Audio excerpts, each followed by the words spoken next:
नमस्ते इंडिया। आज हम देखेंगे जो सामुद्रिक शास्त्र में जो हमारे मस्तिष्क पे रेखाएं है ग्रहों की, उसमें हम गुरु रेखा के बारे में जान रहे हैं।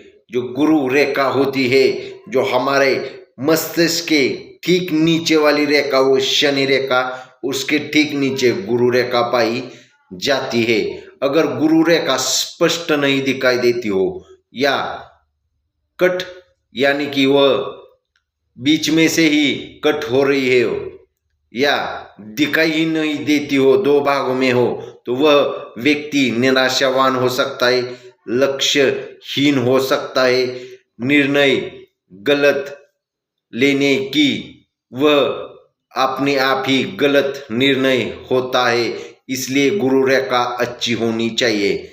धन्यवाद।